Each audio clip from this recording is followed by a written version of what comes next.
Okay. So Central Bank Governor Emefiele, welcome to Hard Copy. Thank you very much, Mokwe, for having me. Up this issue which you brought it up in your first term as CBN Governor. It's shown up again in your 5-year policy thrust for the central bank, especially after your reappointment. First of all, congratulations on that. Thank you. You said in your first term that you want the CBN to be more people-focused as its policies and programs to be geared towards supporting job creation, reducing the high level of treasury bill rates, improving access to credit for MSMEs, deepening our intervention program in the agricultural sector, and building a robust payment system infrastructure that will help drive inclusion in addition to key macroeconomic concerns. Now, upon your reappointment, you admitted that you had challenges. I mean, it did not go according to plan. What are you hoping to do differently this time to help achieve some of those policy thrusts in your first term, which you have also restated will also form the fulcrum for your second term?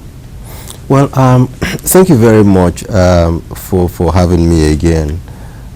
When I first assumed this seat as the governor of the Central Bank of Nigeria, I came up and said, listen, that when we say it should be a people-focused central bank, I was saying that yes, in as much as the primary mandate of the Central Bank of Nigeria is price and monetary stability, as long as the Central Bank of Nigeria is that monetary policy arm of government that provides monetary policies that would help the economy, that we would like Central Bank of Nigeria not just to be a Central Bank of Nigeria that makes monetary policies for the economy, but that we would like to see or put in place policies that will really directly impact and positively on the likes of our people. If, for instance, we say, okay, yes, interest rates, yeah, you want to look at putting in place policies that will keep interest rates low, which is what people want. They want good exchange rate, they want growth, they want employment, and the rest of them.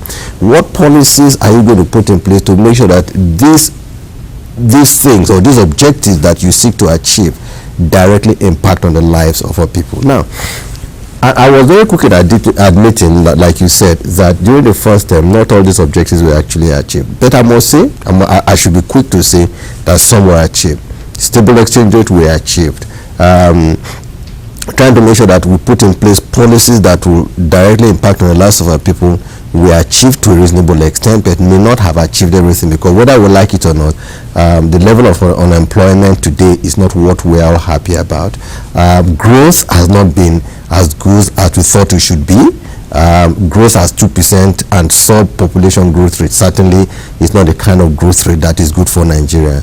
Nigeria has always been a country with average growth rate of about between 5 to 6, and in some cases about 6.6%, sometime in 2013 or 2012 or something like that. But you see, the point is that but I think it's also important to say that during those periods when growth was as high as 5, 6, it's important for us to dimension why they were that high. If you look at that period, right, we found that crude prices, particularly between 2009-10 into about 13-14, average at least $110 per barrel. In 2008, precisely, our reserves was sometime in August, reserves was as high as 62 billion.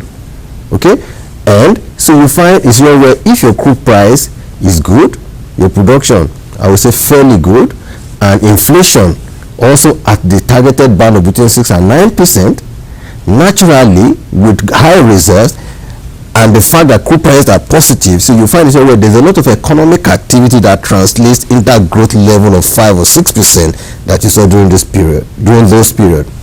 Now, looking at that on the other side, you need to look at it that between 2015 and now, what has been the average crude price? Average crude price has been at best, but throughout the average for 2018 was put at about $71 per barrel.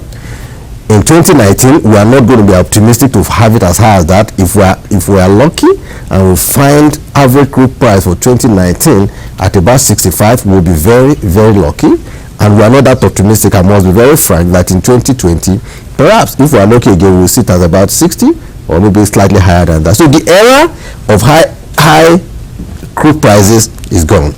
The reserves, as a result of the global crisis that we saw, translating also global crisis, geopolitical tensions, issues bordering on geopolitical tensions, issues of bordering on trade tensions between Iran and the US. Those issues are there. I mean China and US in this case. Those issues are there. All these themselves have had impact on the economic activity, and that is the reason growth has not been as good as it is. But it's not an excuse. We are also saying that a lot of work needs to be done, and it will come from how do we create jobs. What do we do to create jobs? What do we do to get our industries back to life again? I have had cause to even send some clips of certain things to you. Nigeria at a time, right? Our industries were really bubbling, they were alive. The textile industry used to be the largest employer of labor after the public sector in the 50s, 60s, even on to the 90s. Okay? Nigeria used to be the largest producer and exporter of palm oil in Nigeria. Today we're an importer. Our textile industries are all dead today, and we're thinking of what can we do to resuscitate them. If we are able to put in place policies and indeed follow through on those policies that will help to create jobs for our people, get these industries back to life again, naturally they will, not only that demand will be accelerated, output will be accelerated, industrial productivity will also be accelerated. So this will translate not only into higher jobs, but also it will translate into higher growth numbers for the country. Let me take you up on monetary policy, because one of the areas where people talk about getting monies to the real sector is, the MPC. They talk about the fact that the current rate from the CBN is too high, and so the real sector is not able to access or to use those the monies for sustainable business, so to speak. It is not sustainable to loan money from the banks, and one of the criticisms that has followed that is that we have not been able to take the bitter pill of cutting interest rates and sustaining the effect of that for a sustained period, and that's one of the reasons why our economy, our real sector, is not growing. Well, in as much as yes, I will admit that low interest rate is necessary so people can borrow at low interest and then boost production and output, I will not agree that it is totally all about interest rates. However, I would also agree that yes, interest rates have been high, because I would say that in the agricultural sector and manufacturing sectors, most of them would tell you that they cannot borrow at any rate higher than single digit. And what the central bank has been doing is to put in place policies that will make this possible. You will say that our monetary policy rate is high, and that for quite a considerable length of time we've managed to keep the monetary policy rate at a stable level, say at 14%. But what you would have observed recently is that as a result of certain what are called structural inefficiencies in the interest rate structure in Nigeria, that certain actions are now being taken by the central bank, have been taken by the Central Bank of Nigeria, that are now resulting in a downward movement in interest rates. For instance, when Monetary Policy Committee held its meeting in May, we looked at what is the size of the industry loans. Okay, Monetary Policy was not comfortable that industry loans were dropping. At best it had just plateaued, and that we believed also that, look, for you to see growth in an industry, the contribution which the banking industry has to make here is to make it easy for people to access credit, and that people should be able to raise loans and even be able to access loans even at lower interest rates than the rest of them. And monetary policy gave the CBN management a mandate to do something about it without necessarily altering the policy rate, and that has resulted, some of the action that we took, for instance, imposing the loan deposit ratio on banks, and also saying that some of those corporates and non-bank financial institutions that were operating in the open market operation window of Central Bank of Nigeria should get out of the window. We found out that has resulted in a lot of liquidity inside in the non-bank sector, that has now resulted in putting the pressure on banks to now begin to seek areas where they can loan their money, particularly to the private sector of the economy. And I'm sure that you also would have seen that some banks would have called even you as an individual as long as you have a job, saying that they want to give you consumer credit again, or that you want to buy certain things, they want to give you credit for it again. And these are also coming at significantly lower interest rate, because we've seen and we have the data that shows that interest rate between June and now has dropped by at least close to between 300 to 400 basis points, which we are happy about, and we think that this trend will continue. Okay, can you talk to us about the rates, which you have said are pretty stable? I know that only recently you had cause to appear before the Senate to say that, oh, there were no special rates being given to government. I think usually, or there are not many different interest rates, exchange rates being given to different individuals, and oftentimes 305 naira is what we hear, but we know that at the forex market we're getting it for 360, 357 thereabout. Can you tell us what causes the disparity in this exchange rate? Okay, first I think it's important for us to say that the central bank, as a result of the crisis we saw in 2015 and 16, sort of liberalized the foreign exchange market outside the CBN window, right? And that is what we call the investors and the exporters window. And that market currently operates at between 357, 360, 361 and 362. And that is a dominant market, right, today. What we have also done is that the truth is that there is really no 305 transactions. Most of the transactions that happen today, the 305 is like a budget rate, but the other rate that you'll be talking about is at a rate higher, closer to about 330, okay, which is the rate at which CBN sells dollars to corporates, those who are importing raw materials, those who are importing some of the items that we think we cannot produce in the country. The prices range between 330 to about 350, and of course they also come at other spot and forward rates, such that by the time you look at the implications of delivering 330 to you in 180 days or in about 210 days, the price is effectively closer to about 350 to 360, which is the ultimate price of the market. So exchange rate, really, when we talk about disparity, people talk about disparity in terms of what is the price of foreign exchange at the black market compared to the price of foreign exchange at the official market. And because I say today, you go to the BDCs, you go to the non-bank sources, you can find dollar at about 359, 360. And at the bank source, what I call the other bank or interbank sources, you can also find foreign exchange at about between 359 and 360. So we say that these two markets are substantially converged. What is the battle with the governors who are saying now that they want their monies to be given to them in dollars?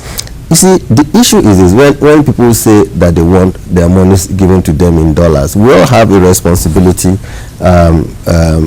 to make sure that institutions play their roles the way they're supposed to play them. Okay, the central bank, by the Central Bank Act, has a responsibility for managing the foreign exchange reserve and exchange rate of the country. Okay, when everybody wants to play that role, what happens is that what you are trying to run away from, which is substantially a depreciation or devaluation of your currency, you will get it. And naturally, we all know that depreciation and devaluation has its own consequences on the economy, and what we seek to pursue is a stable exchange rate that makes it easy for businesses, for everybody to plan, and not exchange rate that is very volatile to the extent that it creates distortion, and also to the extent that it even creates speculation for actors in the market. Let me bring you straight to inflation rates. I think the NBC, beg your pardon, the National Bureau of Statistics released inflation figures for this quarter. They had a 17-month high, 11.6%, I believe. And there are questions as to what exactly has caused this. What exactly is causing inflationary pressures, especially as the MPC is going to sit next week. They're wondering if you're going to be holding interest rates. What exactly are the expectations for next week, considering what has happened with the MBS figures? Okay, the issue is that we have 13, 14 members of the Monetary Policy Committee. I'm just one.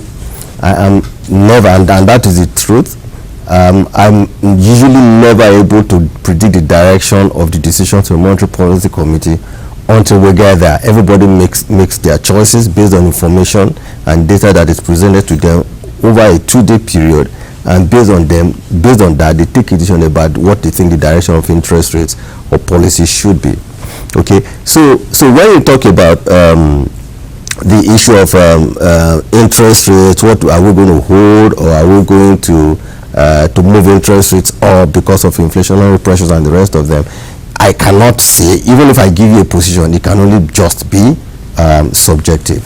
But addressing the issue of the inflationary pressures that we see right now, and it's true, and I've received a couple of tests, people say, inflation goes up from 11.22 to 11.61 between September and October, and that mainly is because of border closure. And I'm saying, okay, I am not going to entirely disagree that yes, because of border closure that has resulted in some supply shortages, right? A drop in supply because of goods that were being smuggled or dumped into the country. But I also look at it from another side. Who are those who are benefiting? In as much as I do not like the fact that prices went up momentarily by 0.3% between September and October, the beneficiaries are Nigerians, right? And the beneficiaries are Nigerian companies, right? Where we've seen a situation where people now have jobs, right? Farmers who produce, for instance, rice, or who produce poultry, or even those who even legitimately import cars into the country are those that are benefiting from it. So what am I saying in essence?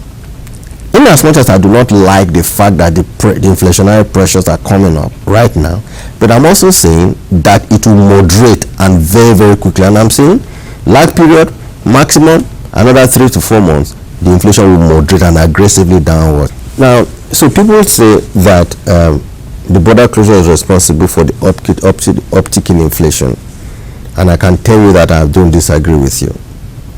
But the fact that we closed the border and inflation moved up just by 0.3%, yes, you will say maybe it will move up even further, right? What I'm saying is that it could have been worse if certain actions had not been taken, right? And I'll give you a few examples. Before the border closures, right, I had received telephone calls and letters from Rice Millers Association. I had received calls from Rice Farmers Association, right? Those who produce the paddy rice. They're saying they can't people produce paddy, say they couldn't sell their paddy because the millers are not buying. The millers are saying that they are not selling their rice that have been milled because of dumping and smuggling of rice into the country.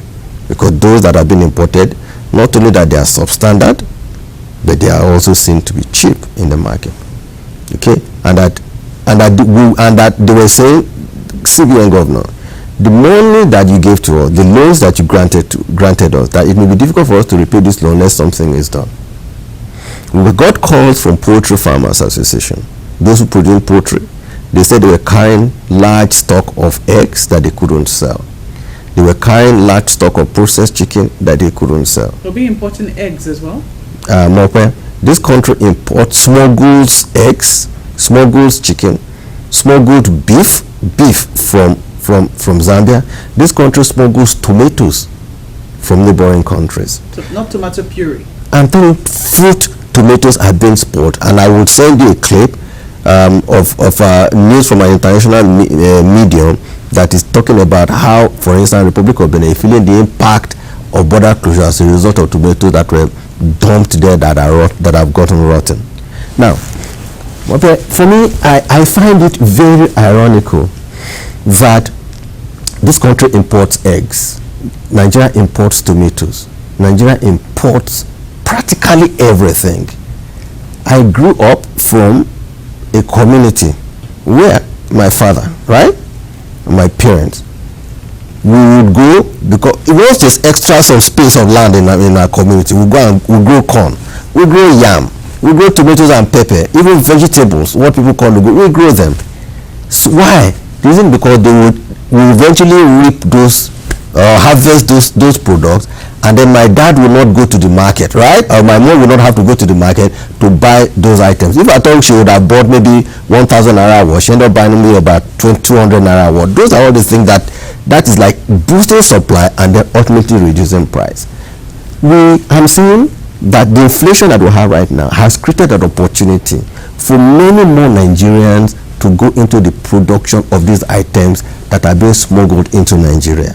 And I'm saying because of our own activities, what we have done by granting facilities through the banks, either through Uncle Bora programs, to those smallholder farmers that are in our local communities.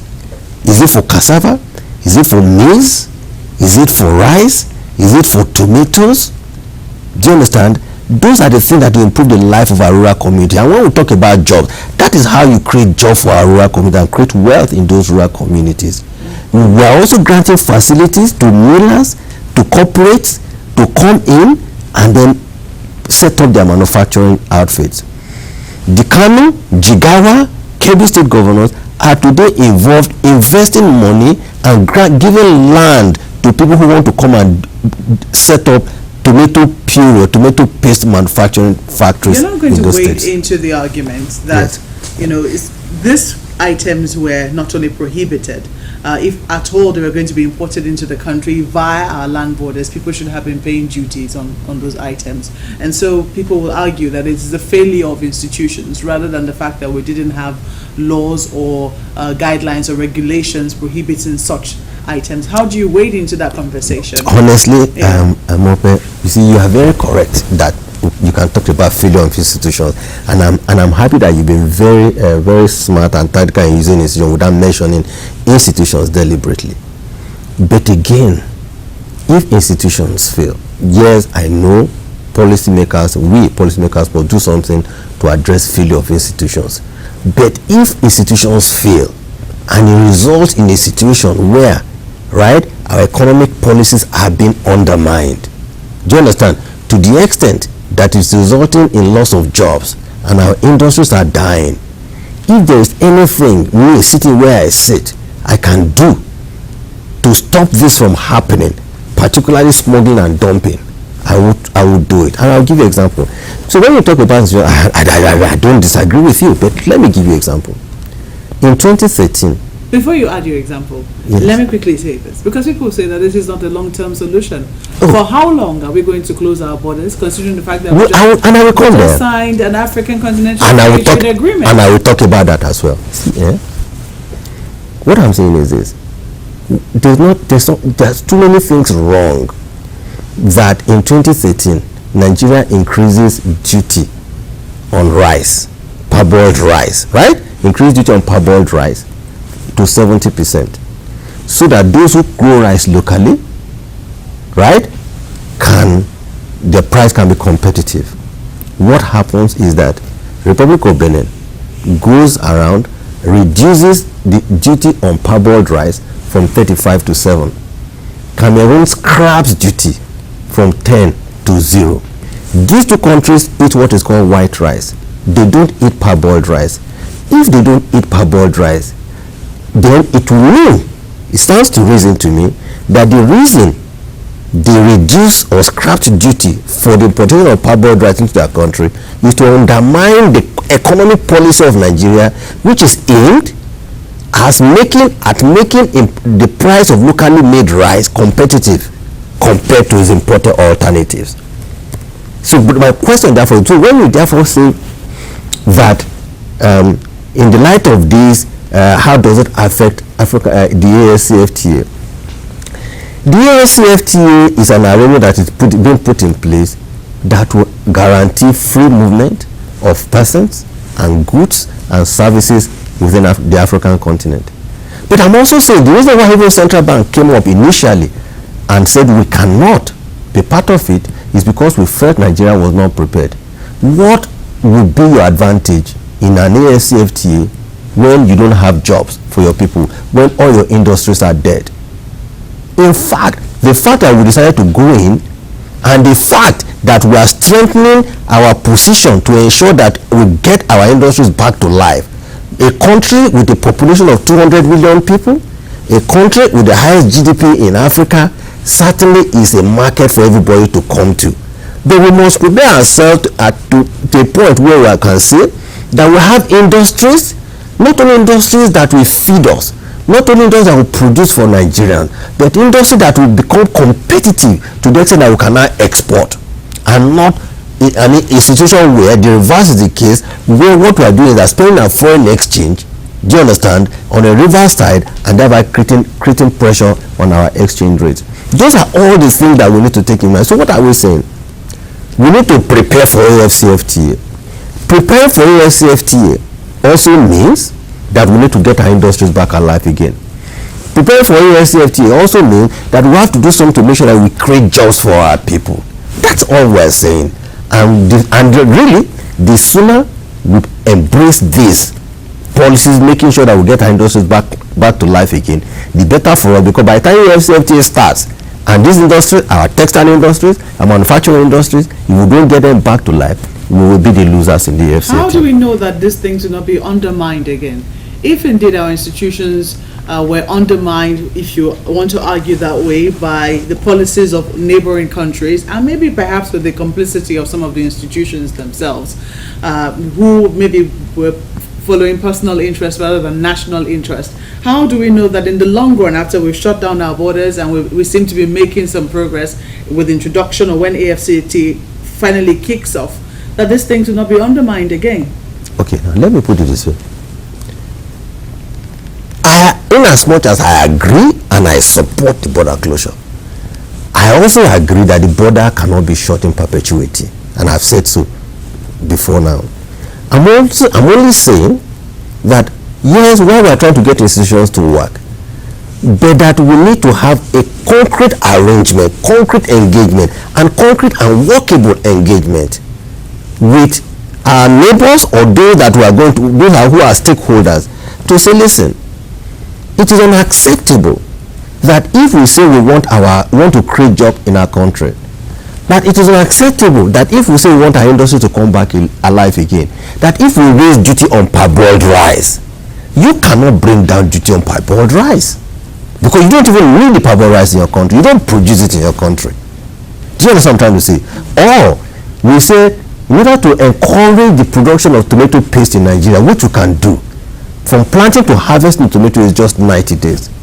If we say we're imposing certain import levy for those who are importing tomato puree into the country, and that by the regulation they were supposed to bring in, they were supposed to pay $1,500 per ton of tomato puree that they import through official sources.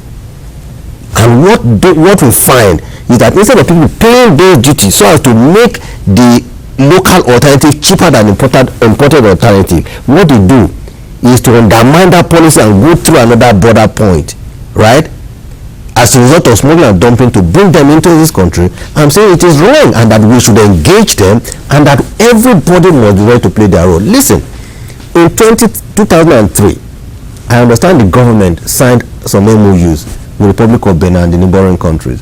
In 2013, another agreement was signed, but they were not implemented. So what does that also mean? Yes, institutions, but at certain they themselves need to work with us to achieve this objective.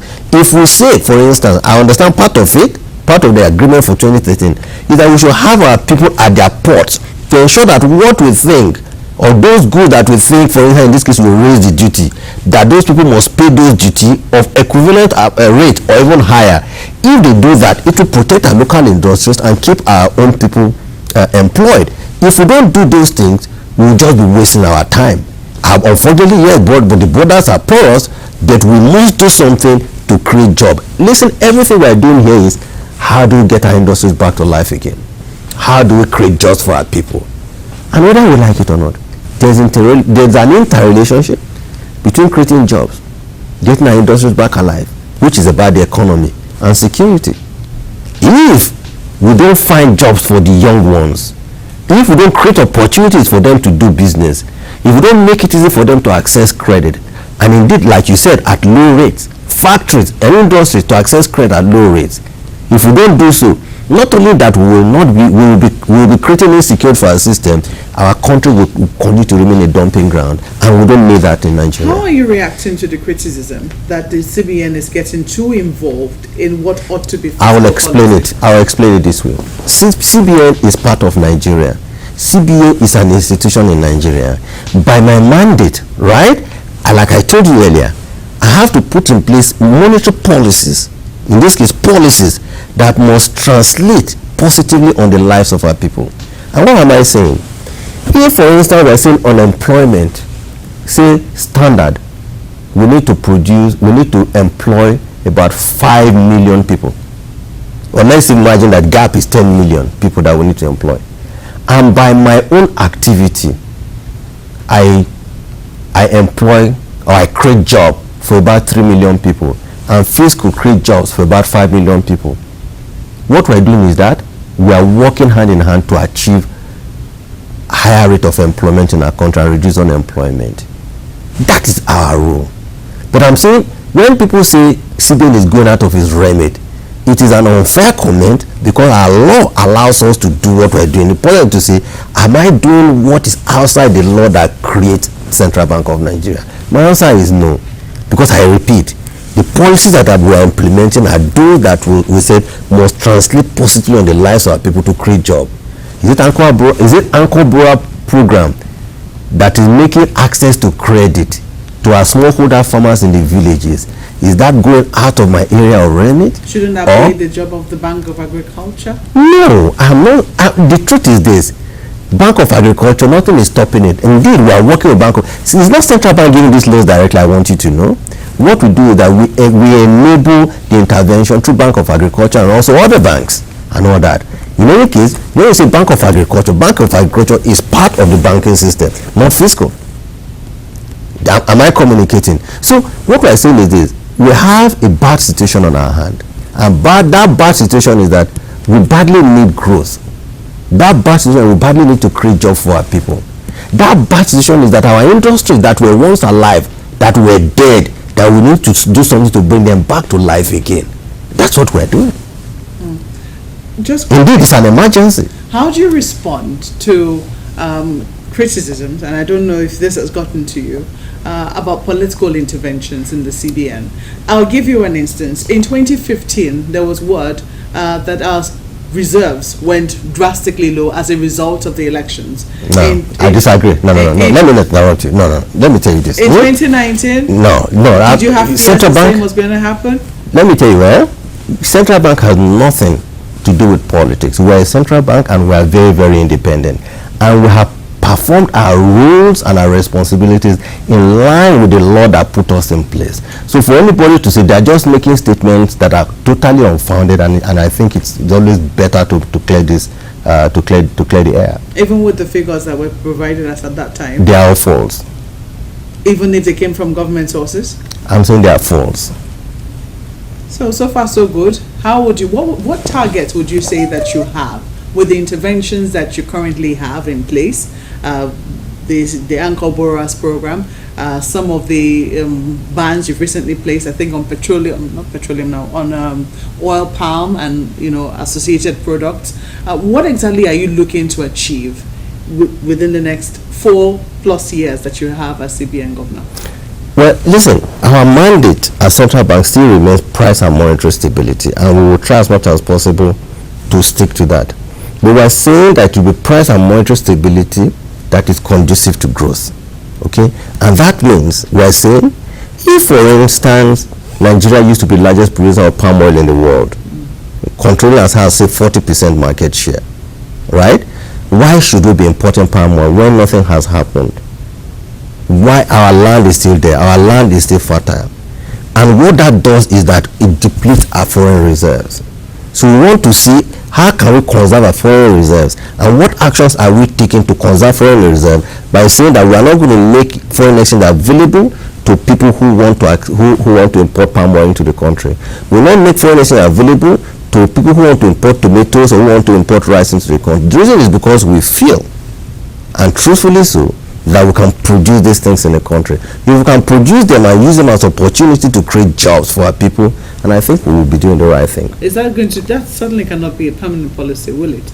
The question I'm actually asking is, for how long are you going, there are interventionist policies. Yes. Is there going to be a time when eventually the CBN will make available forex for these products? If there is such a time, when would that time be? Let me tell you this. The point is that CBN, if we ramp up our local production, right, to the extent that we can produce them locally, then I don't see any reason why you should allocate scarce FX to import an item that we can produce in the country.